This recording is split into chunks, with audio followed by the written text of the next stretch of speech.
Okay, here's how Miro works. See, it's amazing. What's everyone doing at David's desk?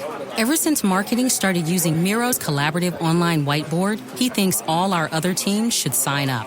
Why? He says Miro's making his meetings disappear. And if every team gets on it, that means even less meetings. They're using Miro for brainstorms, mind maps, customer research. So could we use Miro instead of having another 100 meetings for every round of feedback? Yep. You can comment, react to ideas, even leave a recording on the board. And what about presentations? There are Miro templates for that. How do you know so much about Miro? I've actually been using it all along. I just used a Miro board to plan the best vacation. Okay, I'm on board. See how Miro users save up to 80 hours every year by meeting less and doing more. Get on board at Miro.com with 3 boards free forever. That's MIRO.com. What's up, y'all? This is Neena Perez, and this is Straight Talk, No Sugar Added. And I know that you are here to listen to the best humans on the planet to grow, challenge, and transform your thinking. Let's do this. So I love that intro song. It's 94 The Genius made that song for me. And every time I play it, I don't even want to stop from playing, but I got guests, so I got to stop. Anyway, this is Alundas Havens. I'm so glad he is here. He's a passionate leader and servant who loves to align people and their ideal audience and shows that mirror their message. That's super important for all of you who are listening. And I know there's about 20 to 30,000 of y'all that listen to me every month.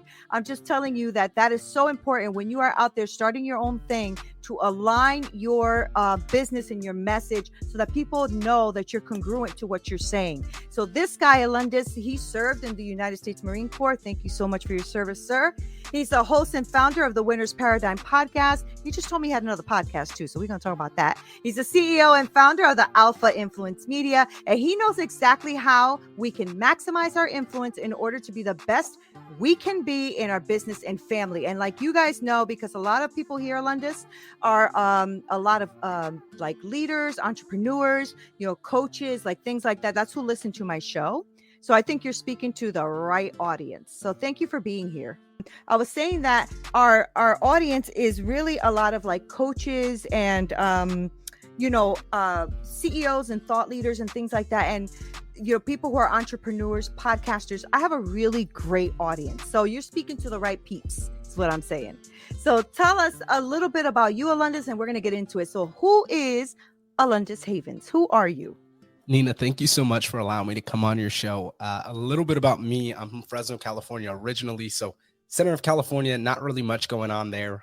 Parents had me in 1921. So in the midst of their party years and really grew up seeing that. So having the parties at the house, my dad had new girlfriends every single week. So when I was younger, I didn't attach on to people. For instance, when I was 4 years old, my uncle was like, "Hey, do you want to go meet your dad's new friend?" And I was like, "Why? He's going to have a new girlfriend next week." So right. That's at 4. Wow. Exactly. So 5 years old, they kind of treated me like an adult. And that kind of sums it up.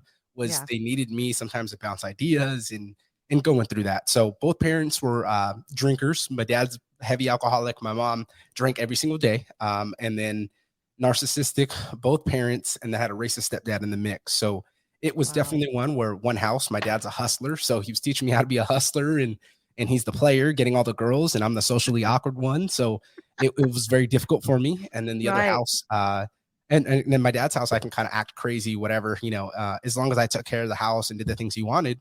And then he's also abusive. So didn't get into those things or got away when he was drinking. And then on the other side of my mom's, a good thing is we always had food in the house, but we didn't see eye to eye on a lot of things. I would get a design in my hair, for instance, you're a fucking hoodlum, and they would be upset at me. And so what? So, got all the way up until high school where really started challenging those beliefs. My stepdad said, and he was far right, really conservative, and I hate liberals and I hate this and I hate these people. And I'm like, man, it's not that I hate all these people is what I would tell him. And I'm like, why do you feel this way? I'm just saying, like, why are we have such a problem with everybody when you just want to be left alone? Like, why can't we just be accepting, learning about others and just shut up about it?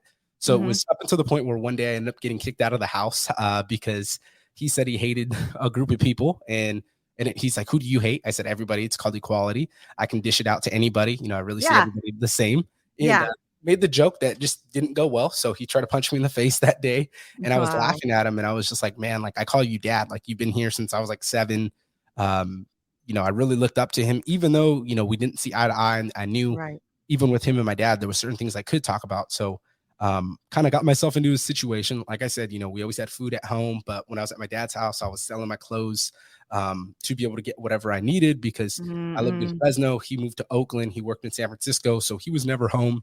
And when I asked him for things, hey, you can figure it out. You get $40 a month for your allowance. My allowance. Yeah. So and I'm like, Dad, we don't have food in the house. He's like, yeah, we do. His wife was there, but we didn't have a relationship because she had another kid. She had other kids. Her and my dad had a kid, and then she had her own son.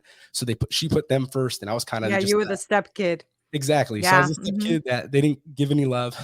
When I went back to my mom's, that's where I was just like, we have food in the house, but we don't have any money. So that's where that hustler came in. My friends were doing the dumb stuff, and I'm the middleman. And hey, man, let me go to the store, get you some chips. So ran into problems to where one of my cousins is strung out on meth. He starts gangbanging. He's sending my friends after me to come jump me. And they're like, hey, man, who you picking? And I'm like, hey, I know it's family, but you deal with it. You handle business with him. I'm not in this. I'm about making money. And I was thinking at this time, like, hey, how do I get out? So ended up going to the Marine Corps, boot leave. I knew that my parents split up, but they lied to me. My stepdad and my mom, they tried to say that they were still back together. But one thing that I'm really good at and really bad at the same time is I know how to analyze situations, because from a young age, I knew that, hey, going in this room, people are going to fight, my parents are upset, they're drinking. So I kind of knew how to maneuver around things. So we have a party. My stepdad thinks my mom's having an affair. To sum that up real quick, our wrestling coach was there. He kind of was the father figure for me in high school, because I was always searching for that. I didn't have that dad that allowed me to be me and really to voice my concern. I had one house where I had to be the badass and this or that, and then I had the other house where I had to be the responsible, quote unquote, in that. But I got the good grades. I did everything right. I pleased them, but I really wasn't being myself. So we have this party. The wrestling coach comes up to me. Hey, I'm going to the bathroom. Only one that's open is my mom's room. So I'm like, hey, man, that's cool. And I'm like, hey, my mom's in the bathroom. Please let her get out. Don't go in the room. Corner of my eye, see my stepdad follow him to the bathroom. I hear a 45 cock back. My stepdad shot him within a centimeter from his face. Oh, so that happened.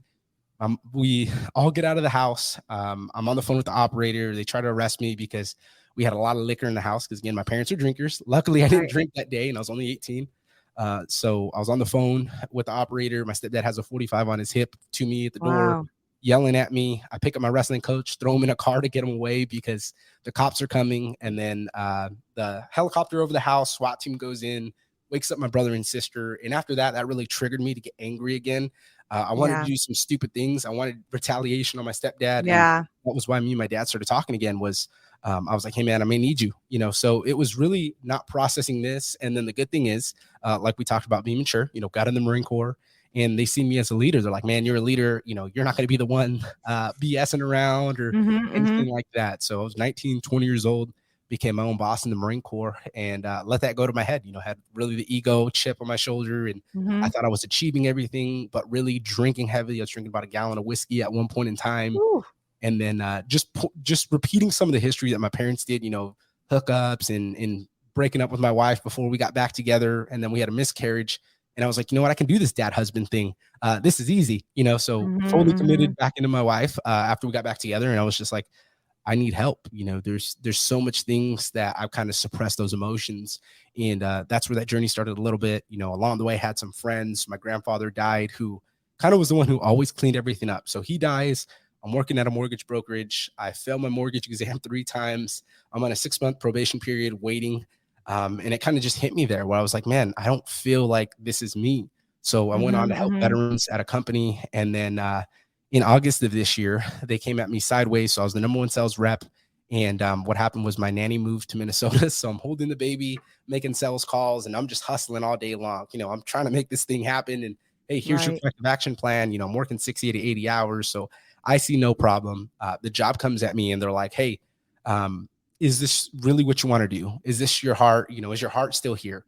So I went back to this podcasting group I had with my mentor, Zach Babcock, now business partner.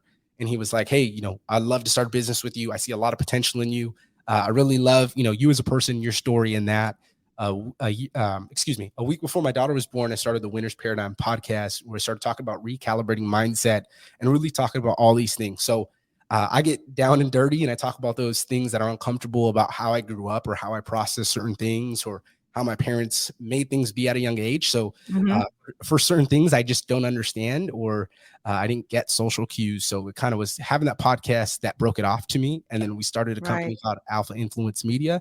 So that's the second podcast. And that's all about building dominant brands, maximizing influence, and kind of helping people do the same thing we are, where you can be able to get your message through. And for me, like it was life changing because now I'm being able to attract the people I want. I got a breathwork coach and unpacking these things. And it was awesome, finally being able to know that, hey, everything's going to be okay. There's nothing wrong with me.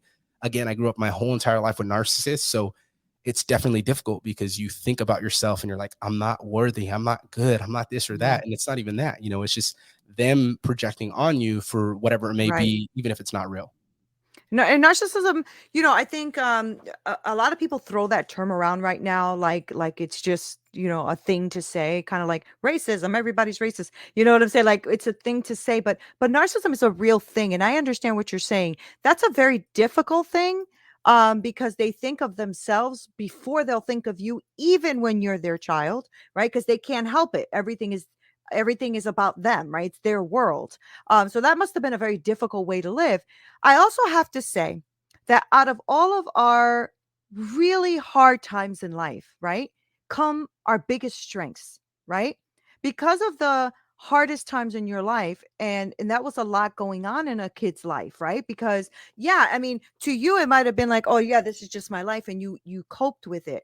But the truth is when we start to get older, like you said, I now have a coach, a breath coach work, and I do the podcast and stuff like that. You have to deal with those things, because if you don't deal with those things, they start to creep into your life, kind of like they were doing with you, right? Breaking up with your girl, not knowing if you can be married or have a kid and all that stuff. So tell me about that moment. What was it in your life at that moment where you said, okay, something's got to freaking give here, right? I got to change this pattern, because come on, Alundas, the truth is you have a choice, and the choice could be that you want to still go drink and do, be with women and all this other stuff and not be responsible. And let's face it, many people choose that. It's easier, right? So why did you choose the more hard path? And what I mean by hard path is that your brain wasn't wired for that, right? You were wired to follow what your parents were doing.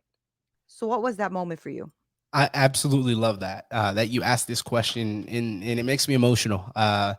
Why? Because my dad used to tell me, hey, you're cut from a different cloth. You're not like us.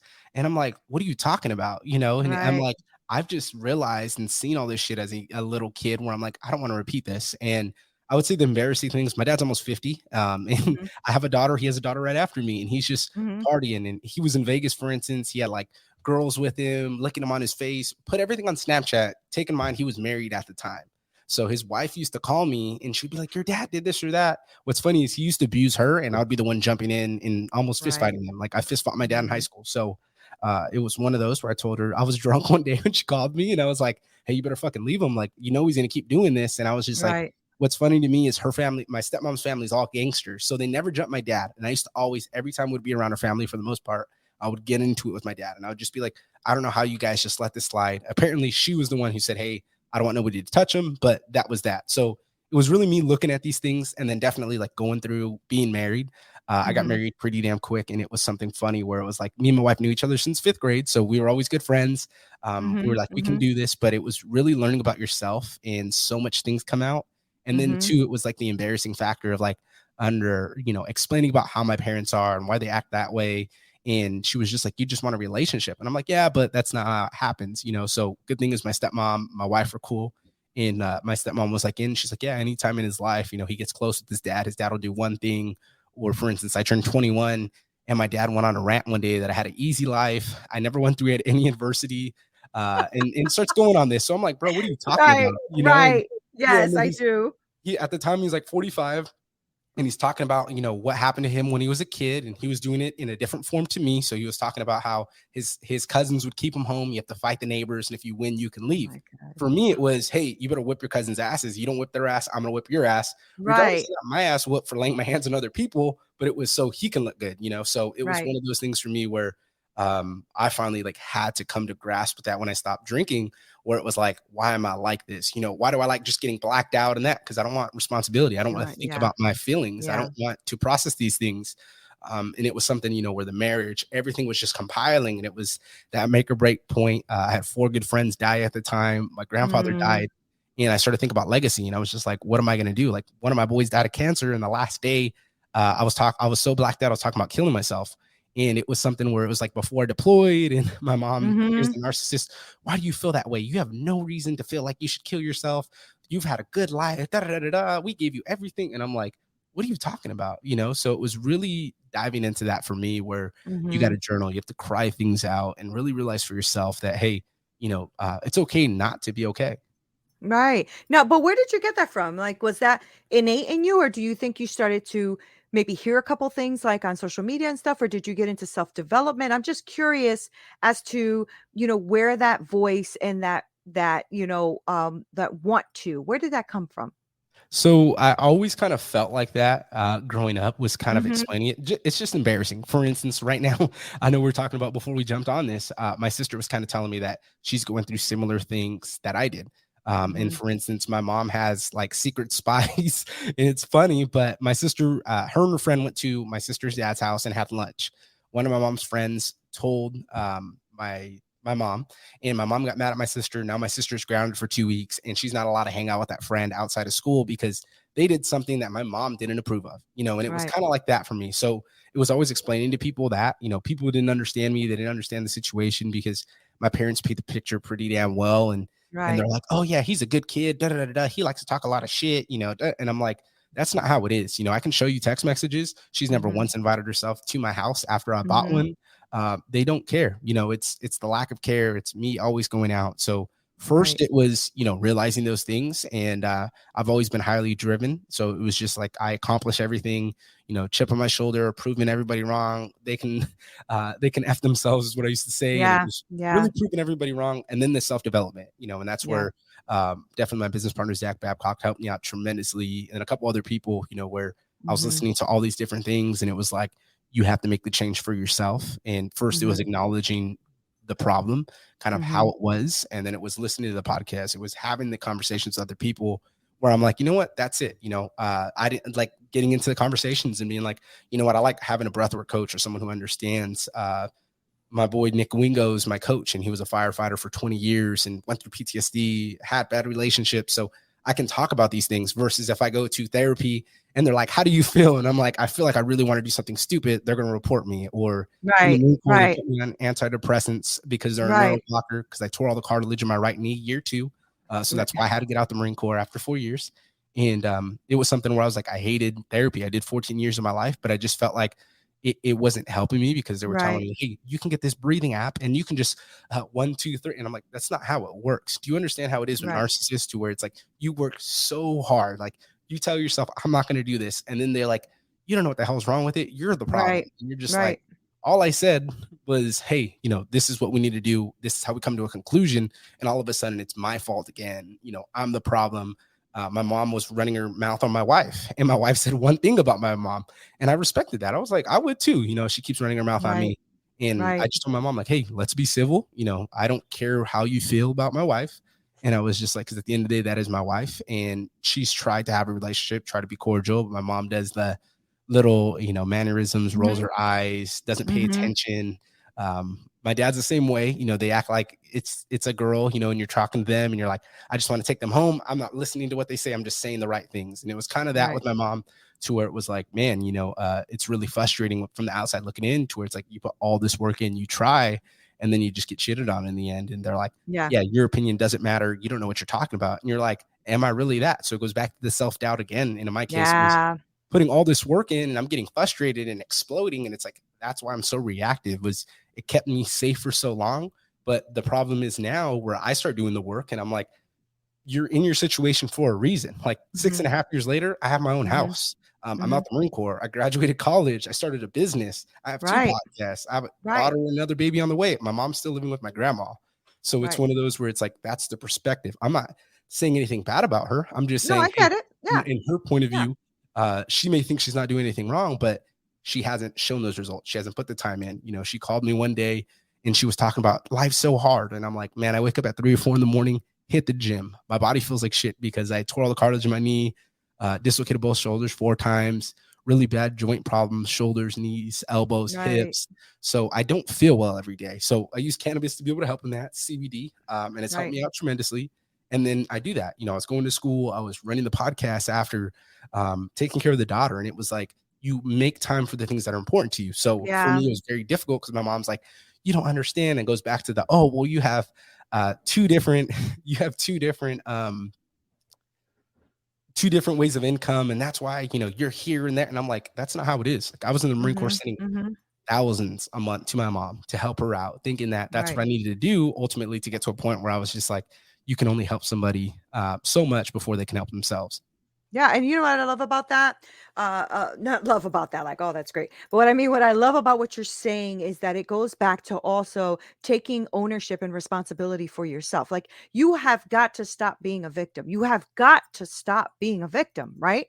Because she could say all day, oh, it's because you have 2 jobs. Then why don't you get 2? Oh, you have multiple streams of income. Then why don't you have multiple streams of income? Because there's nothing different that you're doing, Alundas, that nobody else can do. The difference is that you have to take ownership and realize you're only a victim to your own mentality, right? And so, I'm sorry. No, go ahead. That was one of the things when we had that conversation. It was that the one thing I let her sit with, and I'm not going to dive too much into it, but I was like, hey, what time do you get off work? 4 p.m. So from 4 p.m., what time do you go to sleep? 10 o'clock. 4 p.m. to 10 o'clock, what are you doing? Oh, I'm tired. My body hurts. You can work a remote job online. And it was like, I can't do that. It's too hard. There's your answer. It was showing somebody that. In my case, I was like, man, I get off work and doing that. At the time, I was staying up to 11 to 1 in the morning to finish my schoolwork, So I was just like, this doesn't make sense from the outside looking in, because you can be able to make all these things happen for yourself if you put the time in. And you also have to thank them in a way too, right? Because they made things challenging for you.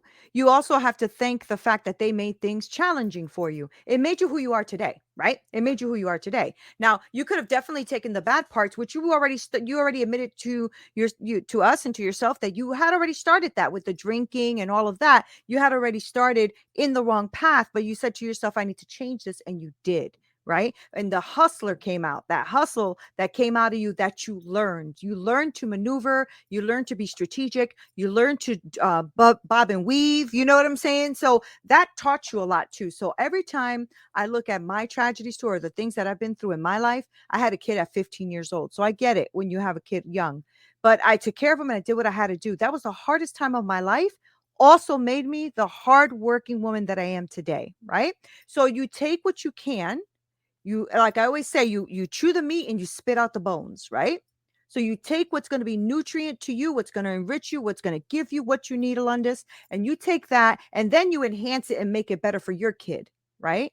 So how do you prevent yourself, or how do you make sure that you are the best father you are when you wake up every day, the best husband, right? The best co-worker or co-founder? Like, how do you do that every day? What's your thing?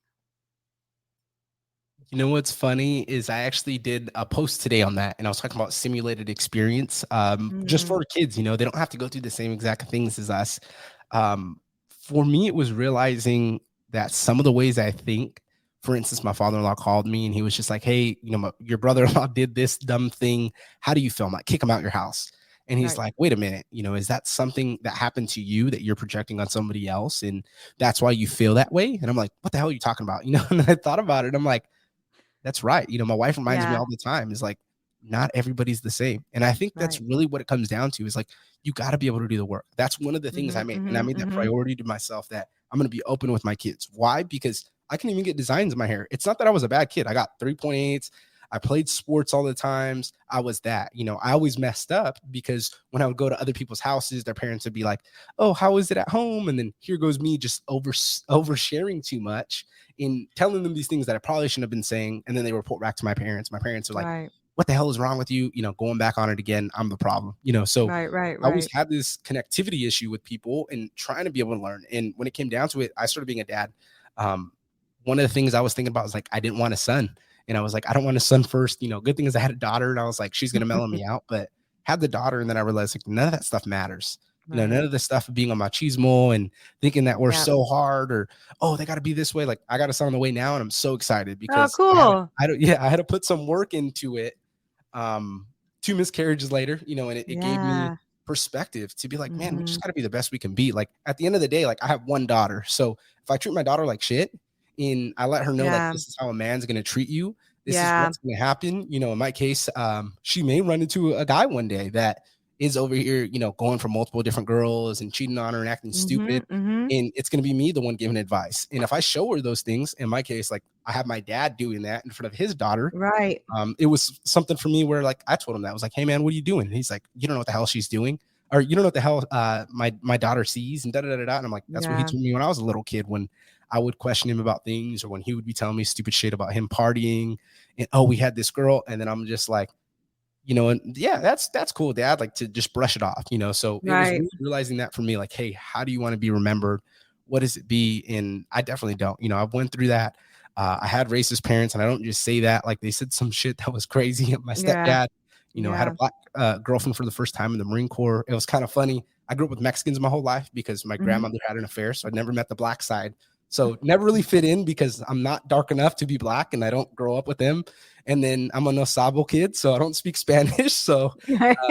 didn't get respect from the Mexican side, Right. So it That's was, funny. exactly. So it I was like get it. learning all these things. And then one time, like I dated this girl and she's like, hey, did you tell your mom about me? And I'm like, no. And she's like, why? I was like, because I know my mom's going to say something. And she's like, why? Black girl, good family. But went to my mom and I'm like, hey, mom, hey, here's a picture of my girlfriend. I would love for you to meet her sometime. My mom's like, oh, she better not be ghetto. First thing she said without asking anything about who she is So and that, ignorant. and I'm like, but if she'd been Right. Mexican, it would have been different, So Right. it was something for me where it was like, you have to be able to see things for who they are, what they are, Yeah. and you got to be the Yeah. best you can be. So in my case, it was all these projections that I'm coming out with, getting upset, screaming at my parents. But it was like, why? Because I see the things like things aren't right and they're not aligning in my core values. So Mm-hmm. how am I going to be Mm-hmm. any better? And that's where I said that post today where I'm talking about simulated experience. Like I know how it feels as a kid. I know how it is to get beat for dumb things. Yeah. Me too. To Yeah. be afraid of your parents or Mm-hmm. to just not be yourself. So I'm never Mm-hmm. going to let my kids go through that because that was something for me where it held me back and then even gave Mm-hmm. me anxiety, PTSD, so much things to where even now, like we can't have a civil conversation and I can't say how I'm feeling because they're going to be like, no, you're not, Yeah. you can't feel that Yeah. way. And it's Yeah. like, And yeah. And you can't anymore look for validation in people that will never give it to you. Right. So you have to give people grace as well, right? Because they could only give you what they have and they don't have it in them. It's not like they look at you and say, oh, I hate Alundas. It's not nothing to do with that. They just don't have the capacity to get there. And that's okay for them. That's okay. Right. So now what Alundas needs to do is take what we, in the Latino community call a generational curse, right? Take that generational curse of how our parents treated us and change that and shift it, right? I had a similar experience, although my father was not involved. I had a stepfather who was awful to me, but I decided that I was going to be the best mom I could be, right? And do we F up? Yes. And Alundis, you're going to F up. Just make sure that you give yourself a lot of grace too, because just because you mess up and your wife will mess up as well, that does not mean that we are not good parents. You know what I mean? So just remember that and give yourself grace because you don't want something to trigger you into thinking, I'm just not a good father. You're gonna mess up, dude. I'm telling you right now, she's still little. You're gonna mess up. Okay. no, 100% agree. And that's Yeah. something I've learned through marriage as well is like, Yeah. I told myself I'm not going to be reactive. So one thing that I said I'm really good at and really bad at, I'm really good at reading situations. Yeah. Yeah. I'm Yeah. really bad at learning tonality because I think everybody's yelling at me all the Right. time. And it may not Right. even be that way, but you Right. raise your voice and I'm like, huh? You know what I Who mean? you Or yelling at? What? Right. exactly. That's so funny. But tell me a little bit about what you're doing today because I love. Okay, so I think I'm getting something here. So your audience and your messaging and all of that, it to me sounds like you're just being authentic. You're just being Alundis, right? And I think that that's going to really help connect people to you and to them, right? Because just like me and you, I'm much older than you, right? And being much older than you, it's kind of it's kind of wonderful if you think about it, and interesting that we have a connection when it comes to dealing with narcissistic parents, dealing with having to hustle, dealing with hard times, even though our age gap is what it is, right? So what is it that you're trying to show other people when it comes to their branding? Because I know that's something that you want people to learn and grow and have a good, message out there. So tell me about that. Absolutely. And I love that you mentioned age because that's something that always hit me. And I always had the older friends and I was always with the older Hmm. people because my parents wanted me to act that way. To even where in the Marine Corps, like my best friend, he's 35. He's 10 years older Right. than me. And it was something Right. where like that was my mentor. He became my best friend. Why? Because I Right. could be able to talk about these things and we click on Hmm. those things. So love how you mentioned that. Yeah. Two different time periods and uh I definitely love those things because you get to see perspective. I was raised like the older generation. So Hmm. it's Hmm. funny to me, with certain new things and why I get upset. But I'd say like for me, my goal is just to be able to have people be themselves, and you're Hmm. going to influence people regardless of what you're doing, who you are, what you say. So I was influencing people when I was drinking, and I was the life of the party because I Right. would show up faded, and everybody be like, "That's Alundas," you Hmm. know what I mean? And Hmm. then I get what I wanted, but it may not been what I actually wanted. Want it. Versus, Right. That's when I stopped smart. drinking and I'm talking about core values, and I'm like, "Hey, man, that resonates with me. I really love you Hmm. saying that," and Hmm. people are like, what, this is a brand new dude, what are you talking about, and Right. for me, I always felt like I was the introvert. I would always say extroverted introvert. You could put me in a room full of people, I'll talk. I get really bad anxiety, but I'll talk to everybody, but I won't click with people, and that's why that anxiety factor will go. But when me and you Mm. click on that level, we'll talk for hours, Right. so it was really learning that. It was getting in the room with the right people. In July, I went to my business partner's event in St. Louis, got up in front of 80 people, and I started telling my story and overshared, and started crying a little bit because I got emotional. And I was like, it was powerful because for the first time in my life, besides the podcast, don't get me wrong, it's different when it's on Facebook and you have Yeah. people congratulating you. Hey, man, this is powerful. But it's completely different in person where they're like, I Yeah. want to give you a hug. You've been through some real shit. We really love you for who you are. Man, and it's a different feeling in person. So got up in front of people, I shared my story, and that kind of leads into the business, it's where it was like, Yeah. I got to be able to help other people out, get on shows that resonate with them, streamline this process because we got so many things going on. Like we talked Hmm. about, you got to be able to manage it, delegate, figure out other Hmm. things for you. So Hmm. that was kind of my goal with the business was I want to help people create impact with whatever they're doing, whether they're talking about making money. And that's kind of why I built two different podcasts. Is I have the one for mindset. The other one talks about building dominant brands. And I talk about that. Like I went to school because I made a promise to myself in the Marine Corps that I would do it. Good thing is it got me into self-development. I realized it didn't resonate with me. But on that podcast, I teach all the things that I've learned about business hands-on. So I'm like, you know Good. what? I didn't know anything. I learned about ads because I went to a person for ads, or maybe I lost money here and this is what's helped me. Or, Hmm. this is how you can be able to build your podcast. This is what you can do in the meantime to make a little bit of money because I've been there struggling. So for me, Right. it was really taking your struggle and then showing everybody that that's a superpower. Right. Yeah, I love that. I freaking love that. All right. So tell me about so because you mentioned a few things of the business. So tell me about the business. I want people to understand exactly what it is that you're offering people or what you do with people. So break down your business for me. Go ahead and give it to me. Absolutely. So my business is called Alpha Influence Media. What we are is a podcast media company. I say media because originally we were just booking. So we would get you Okay. booked on shows that resonate with your message, get you guests that resonate with you. Because I know a lot of times with people, yes, you can use apps, you can do all these things, but you don't have time to be managing it. I know for a fact I don't. Right. I would go on an app and sometimes I don't reach back to people for 3 months, just Right. because I have things set up. I go on there, set up 20 podcast interviews and that. So it was taking that away from the six-figure entrepreneur and telling them, hey, we can do this for you. You focus on doing what you do. You show up game day, perform. Then it went into us doing Spotify ads, for instance. So we can do an ad for you, put you on Spotify. Someone clicks based off listen to you, whether it's a podcast, a genre playlist, which you can specify into your city, country, whatever. More specifics. They click on your ad. It goes to your podcast, your website, whatever. And then Hmm. we also take that video that we're putting out there and we break it up into short form content so you can share it on social media. Because I feel like that's something that either you're doing it exceptionally well, or you're not doing it at all. And that was something Right. for me where it was like all these things that we're doing, helping people, get their message out there, tap into the being in the right rooms. Like that was all the things I was doing for myself. So it was kind of Right. awesome that we started this business with a great mission, but it was something that like I went through as well. So it Hmm. was Hmm. my customer avatar was talking to my previous self and then kind of my future self at the same time. Because Yes. as I'm going through it, I'm like, you know what? You're going to want to be here. This is how you want to Mm-hmm. talk to people. Hey, Mm-hmm. man, we can break it down this simple of what we're going to be able to do for you, how we're going to be able to help it for you. Podcasting is a big, long game where It is. just It's a because you long get on these game. good podcasts, you think, oh, yeah, I'm going to get all these downloads. It doesn't happen like that, Right. So Right. it's about being Right. consistent. And that's kind of with me was learning that you can be able to do so much for people if you just put that time in and help them, with some things that they may be struggling on. Because again, I did the same thing. Mm-hmm, mm-hmm. No, that's good. I'm glad you said that. I do have a lot of podcasters and stuff that listen to the show, and a lot of coaches and entrepreneurs who are looking into podcasting. So there's a couple of great takeaways from there. One is it's a long game. Pod fade is a real thing. By like 7, 8 episodes, they're fading out within a year. I forgot how many millions of podcasts are out there that are not even active, right?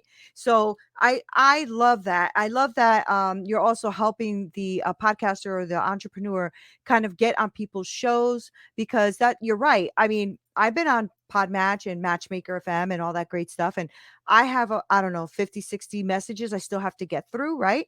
Because my podcast has become very popular, and so everybody wants to be on it, and that's great. I'm excited about that, but I can't catch up. You know what I'm saying? Like it's a lot. It's a lot.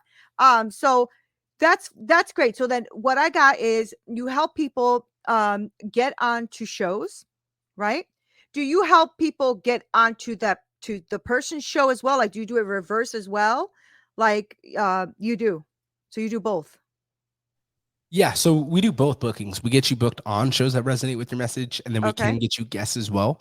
Whatever Okay. your mission is, in your core focus is, and that's really what it is. If Okay. it's somebody who's brand new to podcasting, we can build them up, get them on shows. But at the Mm-hmm, same mm-hmm, time, it's one of those to figure out, hey, like what's going to be strategic. So I have a mm-hmm. guy that does sales courses. He just built a new door-to-door sales course. So we're like, all right, cool. What we're going to do is be relationship centric. We're going to go on other sales podcasts. We're going to be like, hey, we have a door-to-door program. It's a free PDF we can be able to give out. People can learn, hey, if this is it. So they go on that podcast and talk about door-to-door sales, and then they're strategic with everything that they're doing. So like we said, we have the 60 in the vault. I'm booked That's up till good. April of 2022 for Mm-hmm. both my podcasts because I was that one that led everybody. I recorded them. I have 50 episodes in the vault. And it Mm-hmm. was one where I was Mm-hmm. like slowly putting out. And that was with putting two. Next year, it's going to be with putting two every single week.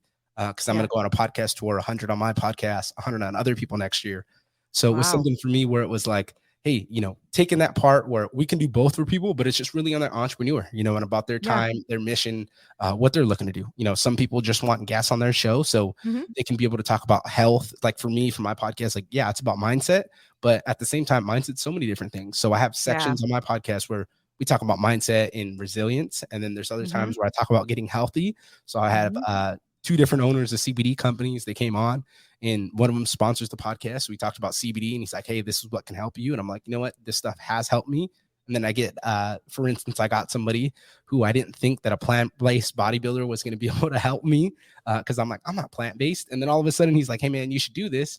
And I'm like, you know what? You're right. I have all these conditions. Maybe if I eat a little bit cleaner, stay off the red meat, eat at select times, I'm going to feel better. So it's been awesome as well for me. And that's why I say that part of the journey, even with the clients where I'm like, I use my podcast as a learning tool for myself. Yeah. That's helping other people. Cause I'm like, Yeah. I started diving into being more plant-based. So it's like a 50-50 split, but I eat a lot more vegetables than I used to. And I'm really like taking care about my body. And I'm like, so it's all about you and your mission, your podcast and what you're looking to do.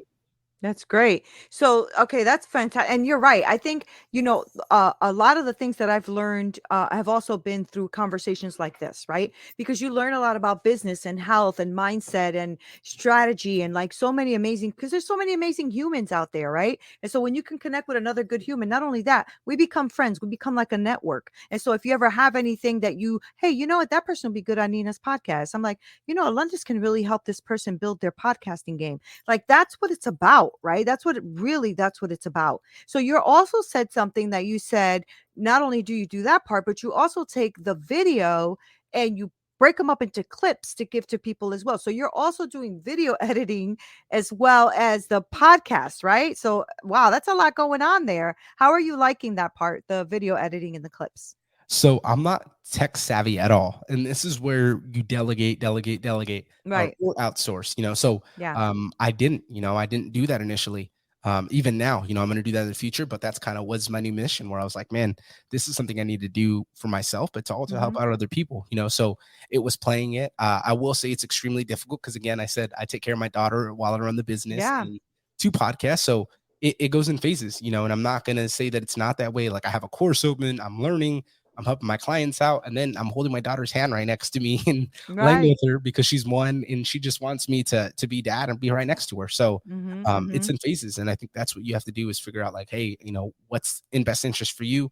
For me, like I was working that job where they didn't respect you, they didn't care, so even learning video editing, that's not my strong suit by trade. I'm a relationship-centric guy.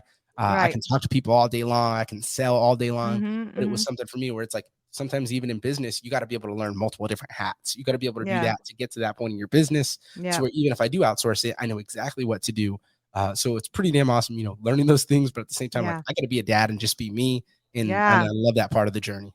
Yeah, that's great because you are an entrepreneur too. I mean, this is what you're doing. You're out there hustling again, as you like when you were a kid, you're hustling, but you're doing it the right way. And it's something that people can be proud of. Like your wife can be proud of that. Your kids can be proud of that. You know what I'm saying? So kudos to you, man, Alundas. You're doing a fantastic job. I know that, like I said, I have a lot of people in my audience that are podcasters. So this may fall right in their sweet spot, like exactly what they need. So before I let you like wrap up here, I need to find out how they can work with you. So how do people get in contact with you, work with you, support what you're doing, all that great stuff? Absolutely. And I'll make it easy. First thing you can be able to do, social media is going to be Alundas_Havens. And then I have 2 podcasts, The Winner's Paradigm, easiest way to find me. If not, Alpha Influence Media. But if you go to The Winner's Paradigm, I'm going to link you back to Alpha Influence Media anyway. Okay. So it goes both ways. Oh, yay. You know what, Alundas, thank you so much for taking the time to be here and for, sharing your story with us because that's super powerful. And I always want people to know that no matter where you come from, that does not matter because it doesn't matter about where you're going. You make the decision about where you're going. Right. So thank you for sharing your life and your story and your business with us. I truly appreciate you coming on. Thank you. Thank you, Neena. I honor you, and it was an immense pleasure to be able to be here and speak today. Yeah, thank you so much. I feel the same about you, dude. Thanks. Thank you guys so much for hanging out with me and Alundas today. Isn't he cool? I knew you guys would like him. So make sure that you guys follow him and go ahead and work with him, especially if you're a podcaster and you need to be, getting up on your game because I don't want you guys to fade out. There's a lot of things that do happen. Podcasters get a little bit overwhelmed in the beginning because we feel like, we don't have the support. Well, Alundas is telling you that he can support you in these areas. So make sure that you guys reach out for him and see if you can work with him and see what else he can do because the man just does everything. Did you hear him? He just does everything. He's going to manage you really, really well. So thank you guys for being here. This is Neena Perez, Straight Talk, No Sugar Added. I will link all of his information below. Hey guys, thank you so much for listening. You are the best. Okay. I have the best podcasting community ever. I really do. And I appreciate you guys being on here. Make sure you go on to winject.com/register, winject.com/register and register for my free community because I want to be really connected with you and I want us to brainstorm and be with each other and connect in a deeper way. If you are looking for coaching, please make sure that you also email me at hello@straighttalknosugaradded.com. I work with women and I help them develop that business that they are envisioning in their hearts so that they can win. Thank you guys so much for being here. Love you, love you, love you. This is Neena Perez, Straight Talk, No Sugar Added. Until next time.